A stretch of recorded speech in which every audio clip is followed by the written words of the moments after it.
오늘 말씀은 기브온 사람들과의 언약에서 확인되는 불변하는 하나님의 언약이라는 제목으로 말씀을 나누겠습니다. 사무엘하 21장 1에서 6절까지 제가 한 절 여러분이 한 절 교독하도록 하겠습니다. 다윗의 시대에 해를 거듭하여 3년 기근이 있으므로 다윗이 여호와 앞에 간구하매 여호와께서 이르시되 이는 사울과 피를 흘린 그의 집으로 말미암음이니 그가 기브온 사람을 죽였음이니라 하시더라.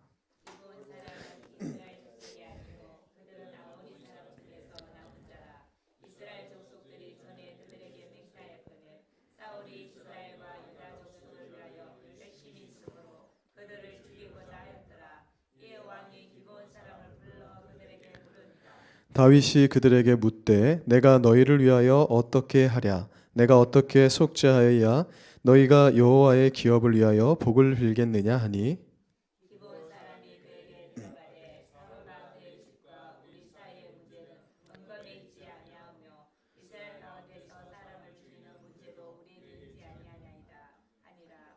왕이 이르되 너희가 말하는 대로 시행하리라. 그들이 왕께 아뢰되 우리를 학살하였고 또 우리를 멸하여 이스라엘 영토 내에 머물지 못하게 하려고 모해한 사람의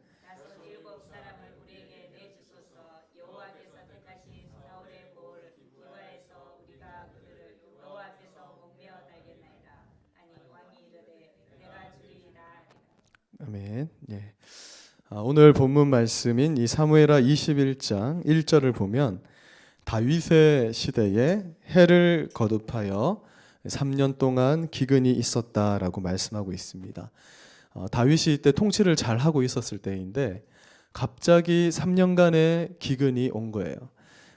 1년째 되는 해에는 그러려니 했겠죠. 이때 당시에는 기근이 일어나는 것이 통상적인 그런 일들이었죠. 예전에는 2년째가 될 때에도 그냥 2년 연속 기근일 수 있겠다 생각을 했는데 3년째가 됐을 때 다윗이 심각성을 느끼게 되는 것입니다. 1절을 자세히 보면은 이 시간을 나타내는 표현들이 3개가 연달아서 나옵니다. 다윗의 시대, 또 해를 거듭했다, 또 3년. 이렇게 시간이 반복적으로 나올 때 이것은 무엇을 의미하냐면 이것은 그냥 단순한 자연현상이 아니라 뭔가 예사롭지 않은 기근임을 이 저자가 강조하고 있는 하나의 장치라고 보시면 됩니다. 그래서 이것은 지금 뭔가 문제가 있다. 이것은 보통의 문제가 아니고 그냥 일어나는 그런 기근이 아니라 마치 요셉 때에 있었던 기근과 같이 뭔가 예사롭지 않은 일이 있다라는 것을 말해주는 것입니다. 다윗이 이것은 이제 보통 기근이 아니다라는 것을 직감하고 하나님 앞에 간구하여서 기도하게 됩니다. 우리가 이런 구절들을 볼 때 정말 다윗이 하나님의 말씀을 가까이 하는 사람이다라는 것을 확인할 수 있습니다. 이와 반대되는 사울은 어떠한 일이 일어날 때 인간적인 방법을 사용하지만 다윗은 뭔가 예사롭지 않은 일이 있을 때 하나님께 기도하는 이런 장면들을 볼 수 있게 되는 것이죠. 다윗의 간구에 하나님이 이렇게 응답을 하십니다. 이 기근은 사울과 피를 흘린 그의 집으로 말미암은 것이다. 그가 기브온 사람을 죽였기 때문에 기근이 있는 것이다. 이렇게 말씀합니다. 즉 3년간의 기근은 무엇인지 정확하게 알 수는 없는데 사울이 기브온 사람들에게 행한 어떤 일, 그 기브온 사람들을 죽이려고 한 그 사건 때문에 지금 3년간의 기근이 있었다라고 하나님께서 말씀을 해주신 것입니다. 사무엘하 21장 2절에서는 사울과 기브온 사람들 사이에 어떤 일이 있었는지를 간략하게 설명을 하고 있습니다. 성경은 사울이 이스라엘의 왕이었을 때 이스라엘과 유다 족속을 위하여 열심히 있었기 때문에 기브온 사람을 죽이려 했던 것이다. 그렇게 말씀하고 있습니다. 아마도 사울은 자신이 왕권을 곤고하게 하기 위해서 그리고 사람들에게 인기를 끌기 위해서 이스라엘 민족이 아니었던 이 기브온 사람들을 쫓아냄으로써 그들의 영토를 이스라엘 사람들에게 주려고 했을 수도 있고 어떠한 목적이었는지는 모르겠지만 분명한 것은 사람을 위해서 열심을 내서 이 일을 했다 이렇게 기록하고 있는 것입니다. 이것이 다윗과 사울의 다른 점이죠. 다윗은 하나님을 위한 열심이 있는 사람이었다면 사울은 사람에게 열심이 있는 자, 사람의 일에 열심이 있는 자였다는 것을 보게 됩니다. 그래서 결론적으로 그는 궁극적으로 하나님께 버림을 받게 되는 비극적 결과를 맞이하게 되는 것이죠. 그렇다면 사울이 기브온 사람을 죽이려고 한 것이 왜 다윗의 때에 이 3년간의 기근이라는 저주로 나타나게 되었을까? 이 부분은 성경의 앞의 내용을 우리가 알지 못하면 알 수 없는 그런 난해한 구절입니다. 그냥 읽다가 이렇게 쭉 읽어오지 않고 사무엘 하부터 읽으면 갑자기 왜 이러나 이렇게 생각을 하게 되는 것이죠. 사실 하나님은 이스라엘 백성들이 이제 이집트를 탈출을 해서 가나안에 입성했을 때 어떠한 명령을 내리십니다. 다 아시다시피 가나안에 있는 모든 족속들은 다 멸절하라고 명령을 하시죠. 근데 이 기본 사람들 역시 이스라엘 민족이 아니라 가나안에 살던 원래 그런 족속들이었습니다. 그러니까 당연히 이들은 하나님의 명령대로 처단되어야 되는 그런 존재들이었다는 거죠. 그래서 사울이 이 기브온 사람들을 죽이려고 했던 것이 왜 지금 문제가 되는가 의문을 가질 수 있습니다. 심지어 다윗은 이 기브온 사람들이 사울의 자손 7명을 우리에게 주세요라고 말하는 그것도 들어주는 것을 보게 되죠. 다윗은 정말 사람을 사랑하고 함부로 사람을 죽이지 않는 그러한 자인데 오늘 보니까 사울과 관련된 사람들 7명을 목매달아서 죽이는 데에 그들에게 내어주게 되는 것을 보게 됩니다. 그들이 이렇게 얘기하죠. 사울의 골 기브아에서 여호와 앞에서 그들의 목을 매달 것이다. 그런데 그 요청도 들어줄 만큼 지금 이 사건은 보통 사건이 아니라는 것을 확인하게 되는 것입니다. 성경에서 흔히 사형제도 중에서 이 목을 매다는 것은 하나님 앞에 큰 범죄를 저질렀다라는 것을 의미하는 것입니다. 우리가 구약 성경을 보다가 목매달아서 죽임을 당하는 사람은 얘는 지금 뭔가 심각한 문제가 있는 것이다 이렇게 확인을 하시면 되는데 이 목매달아서 사형을 집행했다라는 이 사실을 볼 때 사울이 기브온 사람들을 죽이고자 했던 이 사건이 정말 심각하구나라는 것을 다시 한번 확인하게 되는 것입니다. 하나님께서 이 일을 왜 이토록 심각하게 여기시는가? 우리가 이 사건에 대해서 자세히 알기 위해서는 여호수아 9장 말씀을 살펴봐야 되는데요. 여호수아 9장에는 오늘 사건의 주인공인 이 기브온 사람들이 최초로 등장을 하게 됩니다. 기브온 사람들은 이스라엘 군대가 지금 하나님의 도우심을 받아가지고 홍해도 가르고 이집트에서는 10가지의 재앙을 내린 다음에 탈출을 해서 광야에서도 많은 이민족들을 지금 처단하고 심지어 요단강을 건너서 여리고성과 아이성을 차례로 점령했다라는 사실을 듣고 잔뜩 겁에 질려 있는 그런 상황입니다. 그래서 이 기브온 사람들은 한 가지 꾀를 내게 됩니다. 지금 다음 차례가 우리인데 그렇기 때문에 이것을 벗어나기 위해서는 이스라엘과 화친을 맺어야 되겠다 이런 생각을 하게 되는 것이죠. 한 장 넘겨보십시오. 이게 이제 가나안의 이 지도인데요. 여리고 옆에 이제 아이성이 있는 겁니다. 그리고 아이성 바로 옆에 기브온이 있는 거예요. 그러니까 이제 기브온이 다음 차례가 되는 것이니까 이 사람들은 이제 극도의 긴장감을 느끼게 되는 것입니다. 그래서 그들과 화친을 맺고자 하는데 사실 가나안의 모든 민족, 가나안에는 많은 이민족들이 있었습니다. 그런데 그들 중에서 하나님께 돌이켜서 이스라엘과 화친을 맺고자 한 족속은 딱 이 기브온 족속 하나밖에 없습니다. 그러니까 이것은 하나님께서 그들에게 특별한 사랑과 은혜를 베풀어 주셨음을 의미하고 있는 것입니다. 그래서 이 사람들이 마치 우리의 모습을 보는 거예요. 기브온 사람들의 이러한 모습이 우리도 역시 하나님 편에서 이방인들과 같은 자였는데 하나님의 은혜로 값없이 하나님을 믿게 되는 이 은혜를 얻게 되었다라는 것을 말해주고 있는 것입니다. 기브온은 이 아이와 인접한 도시였습니다. 그러니까 이 다음 차례가 기브온이 되는 거예요. 그래서 이 사람들이 꾀를 냅니다. 어떻게 하냐면 이스라엘과 화친을 하기 위해서 자신들이 멀리서 온 사람들인데 이스라엘과 화친을 맺고자 한다. 동맹을 맺고자 한다. 이런 식으로 꾀를 내게 됩니다. 다음 한 장을 넘겨보시면요. 이 사람들이 이제 어떻게 하냐면 이제 중간에 두 명이 기브온 사람들을 나타내고 있는 것인데, 일단은 멀리서 온 사신처럼 꾸미기 위해서 낡은 배낭을 딱 가지고 옵니다. 그리고 찢어져서 일부러 찢은 다음에 막 이렇게 우리 만화에서 보면 이렇게 깊잖아요. 헝겊을 대서. 그래서 포도주를 담는 이렇게 자루를 굉장히 오랜 기간 길을 걸어왔다라는 것을 보여주기 위해서 일단 그 두 개를 나귀에다가 딱 싣고 나타났습니다.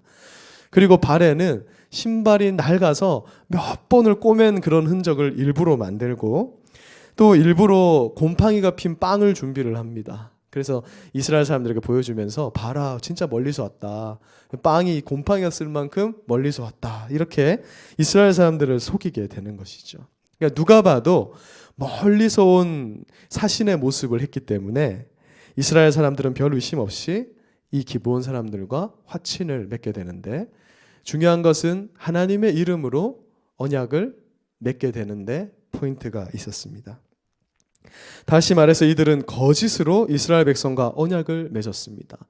그런데 아무리 거짓으로 맺은 언약이라 해도 하나님의 이름으로 언약을 맺었기 때문에 이 언약이 결코 파기될 수 없었던 것입니다. 이스라엘은 얼마 지나지 않아서 이 사실을 알게 됩니다. 왜냐하면 아이성 다음에 점령해야 될 게 기브온이었기 때문이죠. 점령을 하려고 하니까 이 사람들이 얼마 전에 자신들과 화친을 맺은 그 기브온 사람들인 것을 알게 되는 거예요. 이스라엘 백성들은 큰 불만에 사로잡혔습니다. 그래서 이스라엘 그 화친을 맺은 지도자한테 불평 불만을 쏟아내는 겁니다. 여러분들, 우리가 세운 이제 이 국가의 지도자들이 어떤 뭐 FTA나 화친이나 이런 것들을 맺는데 잘못되고 우리가 전혀 손해 보는 그런 것들을 맺으면 국민들이 반발하고 또 거기에 대한 저항이 있는 것처럼 이스라엘 백성들이 많은 어려움을 토로합니다. 너희가 도대체 왜 이랬느냐? 그 땅 우리 것인데 지금 못 차지하게 된 것 아니냐? 그렇게 원망을 하지만 이 언약은 결코 번복될 수가 없었습니다. 왜냐하면 아무리 거짓으로 맺어진 언약이라도 하나님의 이름으로 맺어진 언약이었기 때문에 그렇습니다. 우리 여호수아 9장 18절과 19절을 한번 읽어보겠습니다. 시작.